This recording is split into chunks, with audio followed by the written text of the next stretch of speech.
Sénégalais qui nous suivent, voici vos télévisions, journal télévisé de Télé Sénégal, Thiowli Ndar ba Dakar, la bref de ce journal international et d'ailleurs international. Voici les informations.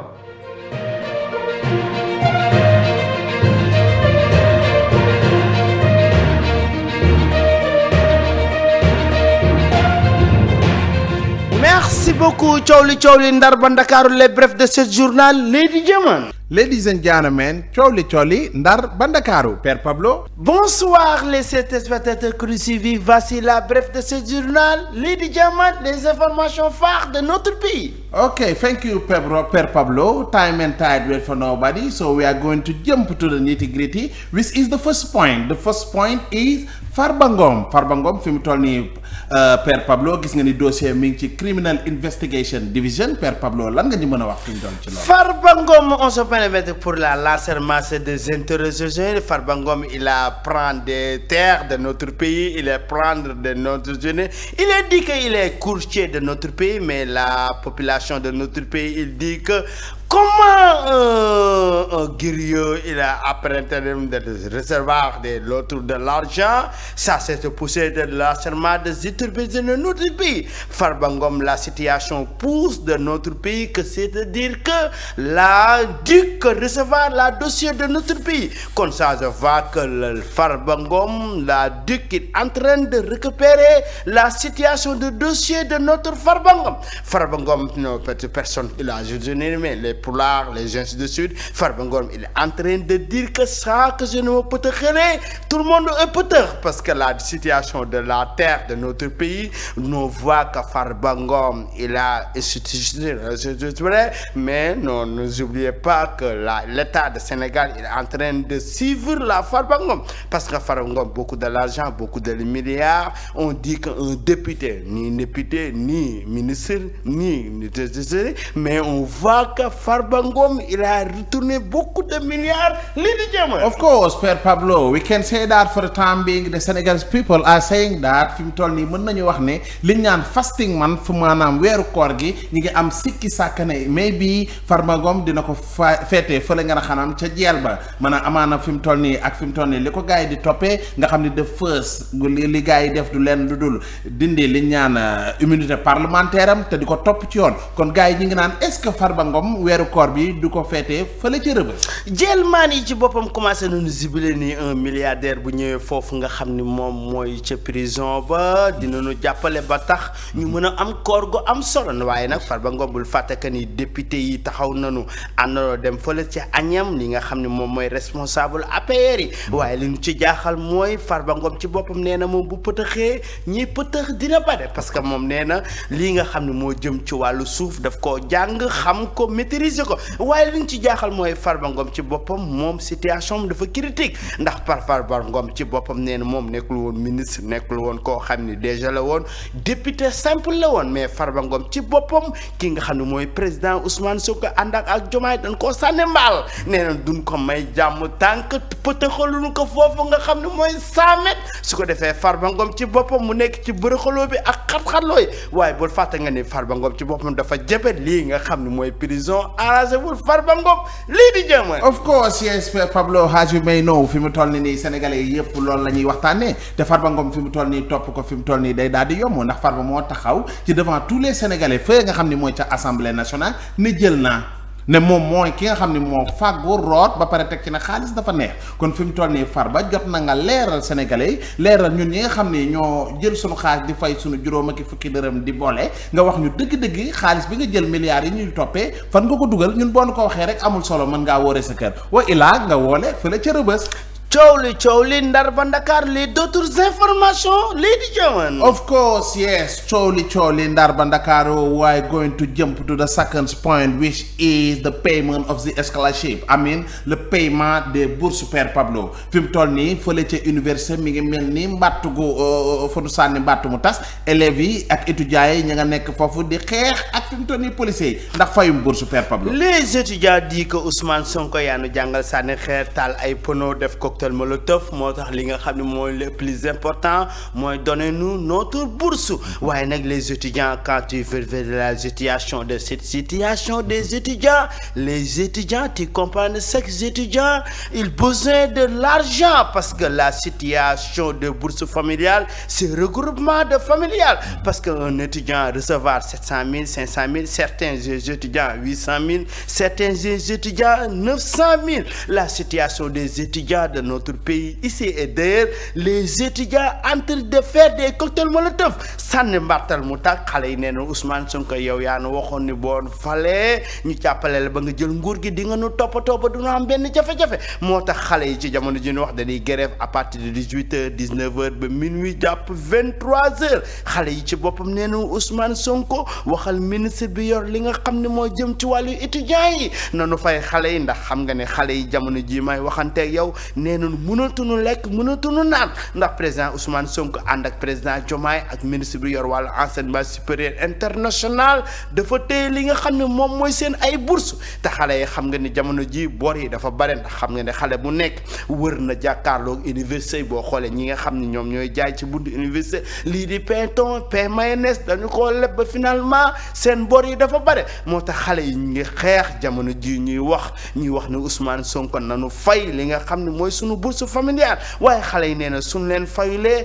bañu nu si ba perte la li nga xam ne mooy la perte humaine de mille personnes de notre pays lii di jamono. Of course, Per Pablo, as you may know, whether to be fair and whether to be foil, we can whether whatever the weather, if you can just whether the weather together. As you may know, fi mu toll nii xale yi mooy étudiants yi Moustapha Per Pablo I'm sorry xam nañ ni fi mu toll nii ñoom dañoo bokk ci nga xam ni Sénégal gi yëpp nangu nan ne ñoom ñoo fal Ousmane Sonko. As you may know xale yi jàng nañu guerre jàng nañ ko terre air montagne ba désert xale yi mën nañu xeex mën nañu guerre mën nañu dugg ci suuf dañuy sànni lance-pierre dañuy dóor arme xale yi tamit yemuñu foofu dañuy sànni xeer fi mu toll nii lépp la ñuy def moo tax as you may know moo tax fi mu toll nii ñoom ak fi nga xam ni ñoom ñooy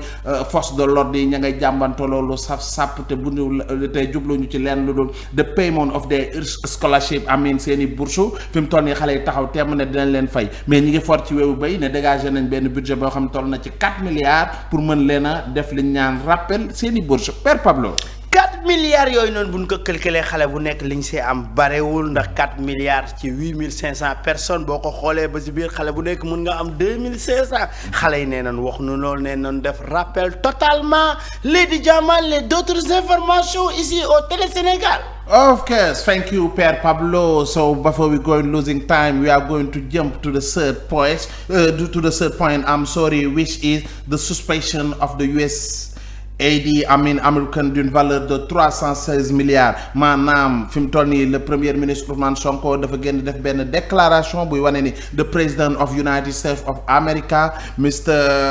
Donald Trump ne fi mu toll nii dafa suspendre benn aide boo xam ni dañ ko waroon a def Sénégal mi ngi toll ci 316 milliards. président l'Amérique def petit tegam daal di koy coiffé defar ko ba mu rafet moom mi nga xam ne mooy Trump nee na arrête des aides les pays de merde. Parce que Trump, ne nous oubliez pas le premier mandat de Trump, le président de l'Amérique, il devait la première déclaration de Trump, il a fait dire que l'Afrique c'est le pays de merde. Que les Africains attendent la merde de pays. Ndax il dit que nous, nos Américains, on aide les Africains, mais les Africains, ils ne veulent pas de s'avancer. Ça, ce qui pousse que l'Amérique, il arrête Trump, il prend des activités, il prend les droits pour dire que l'aide des Amériques, il attend, il les arrête. Ça, ce qui pousse que Ousmane Sonko, la premier ministre de notre pays, il dit que nous les Sénégalais paraît pour souffrir parce que les aides que plus de centaines de milliards qui venaient jusqu'à l'Amérique c'est arrêté. Comme tous les Sénégalais pensaient que l'Amérique il arrête de nous aider. Comme tous les Sénégalais prend de vos responsabilités, prend pour préparer pour vos avenirs. La Trump pour dire que non, je ne serai pas un Africain parce que je ne suis pas intérêt pour les États-Unis. Trump, vous voyez qu'ils n'aiment pas l'Afrique, mais l'Afrique, ils n'aiment pas Trump pour Lady Diamant. Of course, yes, Per Pablo, as you may know, for the time being, we can say that for the time being, the president of United States of America, Mr. Donald Trump, dafa suspendre loolu nga xam ni mooy aide yi nga xam ni USA of America doon na ko am ci biir Afrique gi yëpp mais we can say that for the time being am na sax ñu naan loolu mën na am lu ñu gënal ou pas mais what we can just say what we have to know is nothing then we African people we have to believe ourselves when we believe ourselves it means we will be on the way to show the way and to go the way it is that Père Pablo. Oui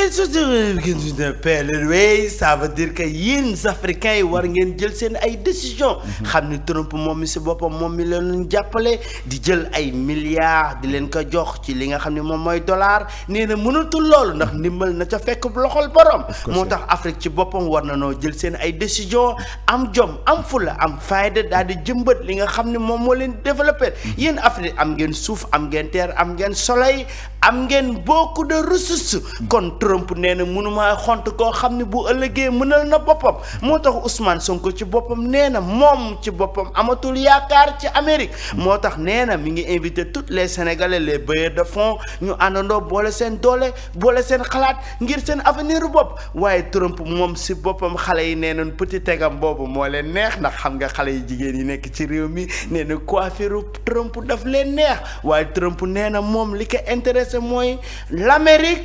dans l'avenir de l'Amérique lii di jëm. Of course United States of America moom li mu la naan not God bless United States of America nee na moom loolu la gëm ñun tamit we can say that God bless Africa we can say that so now what we can do is nothing then to jump to the fourth point Père Pablo which is As Ndiaye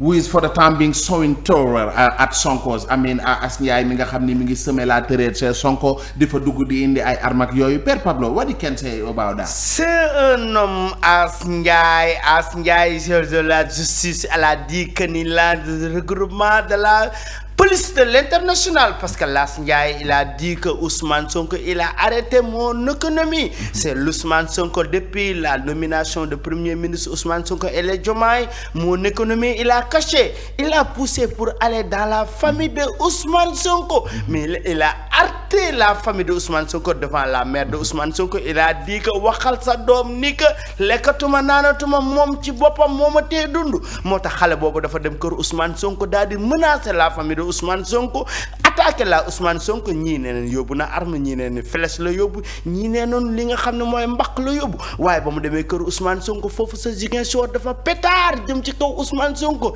daal ni yaayu Ousmane Sonko ni que ni wuy wala xam nga kii sa doom ji nga xam ne mooy premier ministre depuis ñu nommé ko man sama business dafa taxaw ndax Ousmane Sonko dafa ñëw ni jubal jubanti diggante jub ak jubal jubanti xale boobu nag da cay gis boppam ndax ba nu jubantee moom ay business am doxul moo tax mu dem ba kër Ousmane Sonko daal di menacer waa kër Ousmane Sonko heureusement nag gardien ya fa nekkoon jamono yooyu dañ demoon di añ daal di def vide ci buntu kër Ousmane Sonko ñu daal di dugg kër Ousmane Sonko jàkkaarloog yaayu Ousmane Sonko maire bi ni ko man Ousmane Sonko man xamalu ma ko dara maa yaayam waaye li nga xam ne mooy xew ci kër ga ak état bi man xaw ma ci dara xale bi daal di menacer waaye nag li nga xam ne mooy police ñoo ko fa fekk daal di koy récupérer yóbbu ko foofu ca police bu Ziguinchor lii di jëma. Of course yes Pablo it was that for the time being we can say that kooku ñu naan As Ndiaye nga xam ni deful lu nul dem kër Ousmane Sonko there are some people will say that yoroon na weapon ñi na naay mais liñ ci mën a xam mooy ñëw na fa menacé kooku ñu naan the mother of Ousmane Sonko our prime minister nga xam ni fi mu toll nii foofa indi na tulleegmal li ndax waa ji nee na Ousmane Sonko da koo bëgg a toroxal ndax fi mu toll nii Ousmane Sonko boobu mu ñëwee falu moo gouvernement ba tey fi mu toll nii mën nañu wax ne business am yëpp dafa tombé à l'eau dafa lag behind for the time being we can say that nee nañ dara doxul fi mu toll nii yoratul dara ndax la mu yoroon yëpp li ñaan pouvoir Ousmane Sonko bi ak président de la République Mr Bassirou Diomaye Diakhar Faye toroxal nañ ko. It was that for the national information so Père Pablo we are going to jump to the international information. Ouais, l'international, les informations phares de l'international. Lady German, qu'est-ce qui se passe au niveau international? Okay, as you may know, we are in the international information. We are going to jump to the first point, which is the president of United States of America, Mr. Donald Trump, mi nga xam ne dafa starting deporting migrants to Guantanamo military base. Maanaam mën nañu wax ne fi mu toll nii dafa commencer di expulser les immigrants vers la base militaire de Guantanamo, Père Pablo. Guantanamo, ça c'est le problème de le long président de l'Amérique, nouveau le président de l'Amérique. Tu sais que le président de l'Amérique, quand il est nommé, il a fait de la prière, il a dit que l'Amérique, c'est l'Amérique. Il veut la ressource de l'Amérique, reste de l'Amérique. Il est là pour retourner les chers invités en Amérique. Il y a des gens comme si que les gens de Nicaragua, quand on est venu en Amérique, le président de l'Amérique, quand il est nommé, il dit que l'Amérique, c'est pour les Américains. Il a commencé de Sannimbal, li nga xam ne moom la ñuy wax napp jàpp jën waaye nag ñi mu jàpp boo xoolee ba ci biir mooy africain waa gon peut-être neuro ñoom ñoo ci gën a sonn ndax kenn ku ne ci daf la delloo sa kër yaay ak sa kër papa parce que li nga xam ne moom mooy président Amérique nee na kenn koo xam ne amoo këyit baa nga ñëw foofu sa Amérique te amoo fa droit pour ñëw fa jaaroo fa légalement président Amérique dafa jël décision dajale leen génne leen waaye yamul foofu même si prison yi dafa dem fekk leen fa fekk xam nga prison américain yi boo fa nekkee da ngay mekk ku nekk si hôtel résidence Rador waaye nag teewul président Amérique dafa jël décision ni képp koo xam ne yaa ngi woon fii ci Amérique te amoo ay kayit da ngay dellu sa réew looloo tax président Amérique daal di jël décision sànni mbaal pompe daal lacrymogène yi def cocktail molotov képp koo xam ne danga xam ne yaa nga fa te amoo kayit dan lay nappat comme ni ni nappee jën waaye looloo tax ñi ci gën a sonn mooy waa donc mooy ñi nga xam ne mooy ñi gën a jege Amérique ci frontière yi ñëpp la jël décision pour retourner les chez lui lii di jàmm. of course yes Père Pablo mën nañ wax ne fi mu toll nii lu migrant yooyu fi mu toll nii commencé nañ leen di leen sànni fële ca base militaire bu Guantanamo yaa xam nañu Guantanamo googu nekk ca Mexique fi mu toll nii ñun ñëpp xam nañ ni foofu dafa kéemaane Guantanamo ndax fi mu toll nii nit ñi nga xam ne ñoo gën a sadik nekk ay malfaiteurs nekk des trafiquants nekk ay vendeurs de drugs ñi nga xam dañoo doy waar ñooñu leen fa yóbbu kon mën nañ wax ne migrant yooyu ay bu ca doomu sénégalais bokkee ana ñun fan lañ jëm ndax fa mu toll nii foofu la fa xew du jàmm ndax fa mu toll nii jeel boobu boo amul seytaane mën a xeex mën a xuloo mën rocc ci jàmm mën bëre mën taekwondo wala karaté mën a xeex mën a xuloo foofu doo fa survivre kon guys we can say that for the time being mu wax lu neen lu dul Père Pablo xanaa di leen ñaanal sunu borom defal leen xew rek tawfeex ba mën a ñëwaat fekkaat ñu fii xam ni mooy seenu réew. gon pananono soo ko déggee mooy ñi nga xam ne dañuy jàpp ni tàggate ko def ko ay boulet def ko sauce maafe wala soit ay sauce domada xam nga ni gon pananono boo ko déggee nga xam ne ay wuyu dëgg lañ fay dajale waaye nag président Amérique ci boppam nee na moom du dajale ay wuyu di leen dundal moo tax mu jël décision en train de reporter peut-être les gon non ñu ngi ñaan Sénégal képp koo xam da nga mës a tëdd ci gon popéto non même bu fekkee da la wala refoulé bu lay indi Sénégal nañu xool dëkk bu la sànni ndax xam nga ni Sénégalais ci boppam bëggul coow te dafa ragal moo tax gon popéto non dafa nekk danger moo tax ñu ngi ñaan président Diomaye na jéem a waxtaan ak ki nga xam ne mooy président Amérique ngir doon tempéto non ñu bañ fi indi benn Sénégalais wala benn étranger mu ñëw fii si gon popéto non ñu wàcc Sénégal ni moom Sénégalais te du Sénégal te bu boobaa Sénégal day am ay jafe-jafe ndax xam nga ni jamono ji ni meurtre yi dafa bare rawatina li nga xam ne mooy Amérique ñu jël ñi nga xam ne ñoo nekkoon ca Guantanamo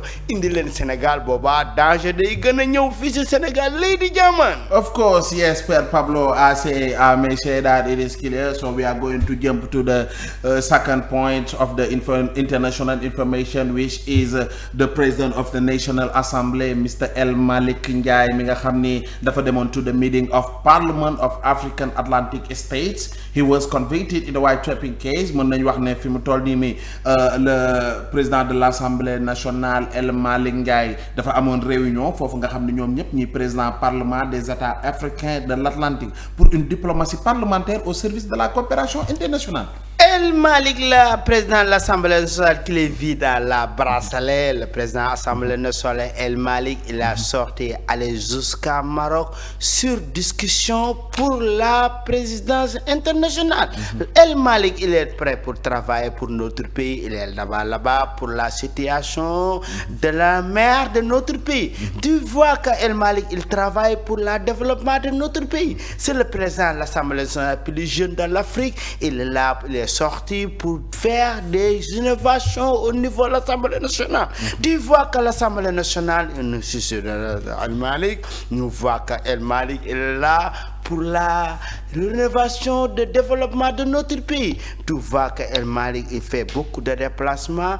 pour le développement du Sénégal au niveau de l'international. El Malick, l'enfant guidé et protégé, il est là pour le développement du Sénégal. Tu vois que El Malick, il est allé jusqu'à l'Union internationale pour parler le développement sur la... Mais tu vois que El Malick, il travaille pour le Sénégal, Lady Jama. Of course, yes, Pablo, as you may know, the president of the National Assembly, Mr. El Malick Ndiaye, as you may know, dafa demoon foofu noonu ca congrès boobu te nee na taxawoon jóob lu dul de partnership and development strategique, c'est-à-dire développement de partenariat stratégique ci nga xam ne ñu lëkkaloo Atlantique bi ñun the African people we can say that as you may know mu doon affaire boo xam ne it is something that we magnify and it is magnificent. So it was that for the time being. Before we go so far, Pierre Pablo, we are going to jump to the fifth point, which is the former president of France,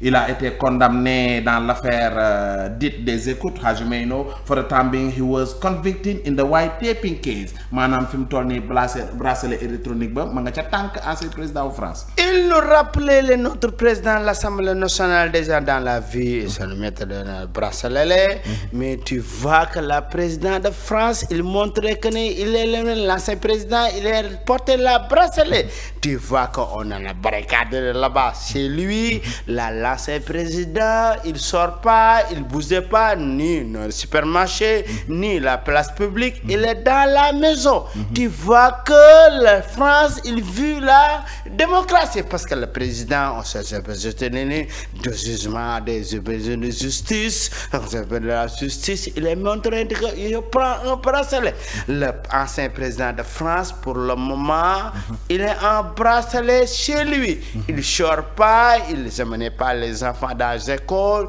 il ne parlait pas les enfants pour la situation de sortie, ni balader, ni rien du tout. Parce que la justice constitutionnelle de France, il dit que le président de France, il porte la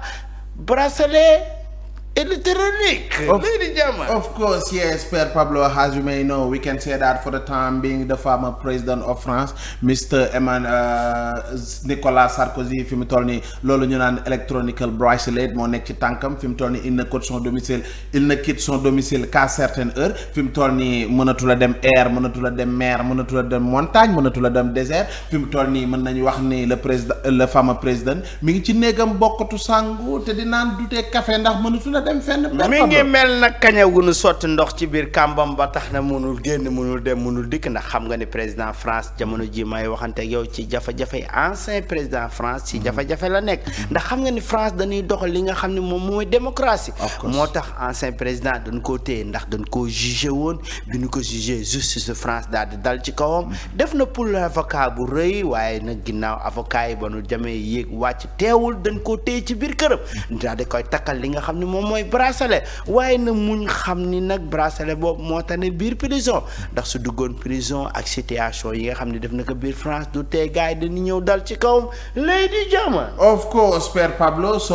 it was that for the international information. We are going to jump to the third, which is the weather, the meteo and the horoscope. The weather going to be presented our dear lovely, lovable, loved brother, Mr. Pierre Pablo, and the horoscope by myself,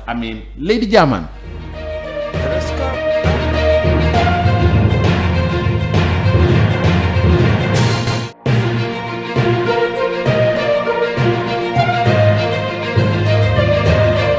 Time and tide wait for nobody, rejoice no choice, guys. Is the reason why for the time being we are going to jump to the horoscope. As you may know, fi mu toll nii Sénégal lëmbeen ci sëyu Bass Thioung bi xam nga boo ko xoolee ak ki naan Diarra Vaz ak fi mu toll nii ak Fatou Ndiaye Bass Thioung nga xam ni moom moo doon sëy ak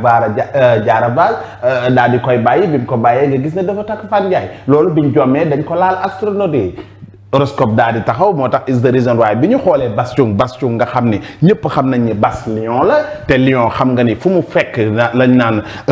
bélier da koy defar ba mu baax moo tax Diarra Vaz day bélier moo tax Bass Thioung da koo lekk Bass Thioung dafa lekk Diarra Vaz nga xam ni moom mooy bélier ñu ne ko Bass Thioung lan ngay def mu ne non du ma yem ci Lion day ànd ak ki nga xam ni mooy moroomam bu ñëwee moroomam ñu xool mu ne dafa doxantu ñëw ba ci xam ne lii mooy vierge bi nga xam ni mooy vierge bi nga xam ni ñun ñëpp gis nañ dernier Vierge mi nga xam ni dafa riche en promesses en conditions moom mu nga xam ni Bass Thioung dafa ànd ak moom daal di ànd ne kii mooy Fatou Ndiaye kon man gaynde du mën a def ak daray xar léegi day lonku daal di dem ci Vierge moo tax indi coow li rëy na ci ñu ne génn nan famille bi génn nan ku ne wax na mais horoscope dañoo dimbale leeral ñu réfugié ñu forger ñu xamal nañu nañu lion mënta ànd ak benn yoon bëlee ndax xar ak mbotee duñu ànd sunoo bu dul lool rek da koy fawaagal daal di koy supp horoscope daal di ñu indi loolu mu am solo bu baax a baax ñu ne fa la yem ñu ne déedéet kooku ñu naan la fameuse voyante ñu naan ko Aïssatou Diop mi nga xam ne dafa sëy ak le jeune là qui a que 27 ans nga xam ne 24 ans am sorry guys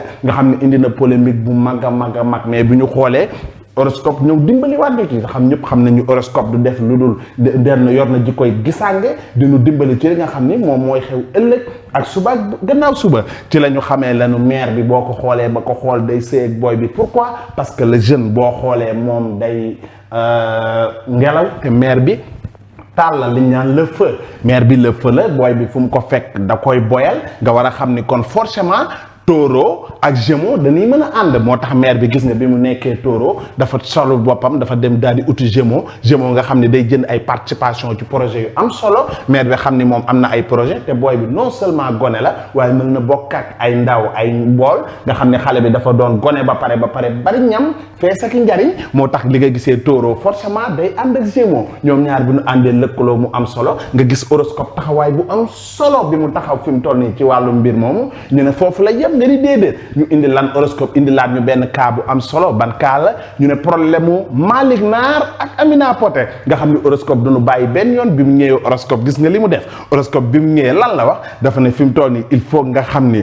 Malick Naar Capricorne la nga xam ne daa yor ay béjjën ñu ne Malick Naar lu tax yow nga Malick Naar ne non man béjjën ci àll laay dem donc mënumaa nekk ak Amina Poté mi nga xam ni poisson la te poisson ci ndox la nekk kon ndox ki nekk ci jéer ji ak ci jéeri ji duñu mën a ànd moo tax gis nga bi wax ji jógee nga gis fi mu toll nii Capricorne ak poisson duñu mën a dem xuloo am wax jëjóg Malick Naar génn ne moom gaynde la moom àll la xam moom du def lu dul lekk ñax Amina Poté ne man nag foofu duñu mën a dem ndax man ndox laa xam damay dugg ci ndox li faufilé c'était ça léegi kon nuñ ko mën a waxee horoscope du jour c'était ça bye bye for now. Bonsoir les téléspectateurs, voici la météo de notre pays. La levée de soleil, il nous montrait que Diomaye il travaille 8 heures du matin, il retournait à partir de 23 heures, il descend. Le plus important de cette météo, il nous présente de Alimou Sipo. Alimou Sipo, il se présente que les Sénégalais, ils veulent les gens. Les Sénégalais aiment les gens. Ça veut dire que sans une femme avec un sens, il n'est pas marié. Il ne s'agit de Alimou Sipo, il crée des boulettes. La boulette, c'est le suppositoire. Tu prends le suppo, il est maintenant derrière. Il le montre que le suppo montre l'ange normal. Ça veut dire que quand tu utilises les hypothèses Alimou suppositoire, il te montrait pour marier. Que je voulais pousser toutes les femmes, il achetait les suppositoires. Mais les suppositoires, c'est le problème de la santé de notre pays. Les pharmaciens, ils en train de clamer, c'est le jour, tu vois la neige retourner chez les suppositoires. Ça, c'est poussé que tous les médecins clamaient à les suppositoires. Ça veut dire qu'à les suppositoires, la justice, il est amené les suppositoires. Et là, maintenant, dans la justice, que vous voyez que la mère sur les suppositoires, les Wakanois, les Wessofarois, les Sitekorgorgi, toutes les femmes utilisaient les suppositoires. La suppositoire, il crée les effets secondaires. Ça, c'est poussé que la procureure de notre pays, qu'il demandait justice pour aller chez les suppositoires, pour récupérer les suppositoires. Quand je vous conseille que la vie naturelle, ça se bouge. La météo de notre pays, la brouillard continue de jusqu'à la météo. Il nous présente entre Balla Gaye et Modou Lô. Mais n'oubliez pas, la mère de Modou Lô est interdite de bâtir avec Balla Gaye. Modou Lô, il a son tour pour faire une minute de vidéo, mais ne faites pas que Balla Gaye, il a fait beaucoup de communication sur la brouillard. Balla Gaye, il veut bâtir entre Modou Lô, mais Modou Lô, il est rejeté parce que la mère de Modou Lô, il dit que Modou Lô, quand tu es battu avec Balla Gaye, ça c'est de 25 km de notre boire. Ça veut dire que Balla Gaye n'a pas de possibilité pour lutter entre Modou Lo. Ça veut dire que 65 degrés. Ça veut dire que Modou Lo, quand il est motorisé vers Balla Gaye, il monte à 90 degrés. Ça veut dire que la bourrière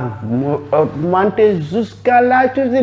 Les Modou Lo et les Balla Gaye, les fans de Balla Gaye, jusqu'à 65 degrés. Ça veut dire que quand Balla Gaye il battait avec Modou Lo, Balla Gaye il battait Modou Lo. Ça veut dire que 2 fois la bourrière, la météo, ça veut dire que la côté de ce bourrière, ça veut dire que Modou Lo, il faut laisser Balla Gaye. C'est la conseil de maman de Balla Gaye et les Modou Lo. Maman de Balla Gaye au niveau de société, maman de Modou Lo au niveau de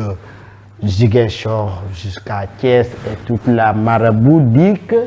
quand Balla Gaye et Modou Lo battent, c'est Balla Gaye qui frappe Modou Lo. Ça veut dire que Modou Lo, il faut laisser Balla Gaye tranquillement. Voici la météo. gis ba tey ci météo bi ki nga xam ne mooy Mame Diarra Fam côté li nga xam ne mooy Pikine jàpp daal di soxla Nord yaa ngi sentir que Mame Diarra Fall 66 degré Mame Diarra Fam ci boppam dafa mujj bàyyi li nga xam ne mooy politique daal di dem commencé li nga xam ne mooy théâtre moo tax xale yi Pikine wax ni ñun saat ñoom ñi nga xam ne ñoo dëkk Pikine nee nañ comprendre ki nga xam ne Mame Diarra Fam ndax Mame Diarra Fam ci boppam boo xoolee 805 degré de la poussière venue jusqu'à Médina jàpp li nga xam ne mooy rond-point Yoff jël li nga xam ne mooy Pikine li nga xam ne mooy wax ni Nimzatt moo tax Mame Diarra Fam ci boppam dafa mujj doon actrice de théâtre côté zone prioritaire moo tax ñu ngi waxtaan ni jël leen sa ay précautions xam député mën na xëy suba nekk ko comédien moo tax boo xoolee fii à 1856 jàpp 59 jàpp 66 loolu yëpp boo ko boolee daf lay jox ni Mame Diarra Fall ci boppam moom comédien la woon ndax jamono yi nga xam ne nekkoon na député daan nañ gis mu nekk assemblée di perturber li nga xam ne mooy assemblée nationale kon Mame Diarra Fam ci boppam waa ñi nga xam ne ñooy Marodi jàpp li nga xam ne moom mooy maison de production yi mën nañu contacter ki nga xam ne moom Mame Diarra Fam ndax mën na leen jouer ay rôle comédie yu neex sëñ Bara Dolly ma nga dem foofu nga xam ne mooy Amérique topp glace yi di ko yëy di ko tibb ba pare nag di reetaan naan maa ngi fii Amérique moo tax ñu leen di jox conseil nii jàpp leen seen liggéey ndax Abdoul Aziz bi nga xam ne moom moo nekk foofu si bitim réew Angleterre je pense que Allemagne Abdoul Aziz bi nekk Allemagne doon suñu conseil ci wàllu li nga xam ne moom mooy météo bi nee naa leen nañu jàpp Abdoul Aziz xam ne nit ku baax la waaye li ñuy tëjee nag mooy conseil des météo mooy ku liggéey di nga am ku liggéeyul doo am dara à la prochaine journal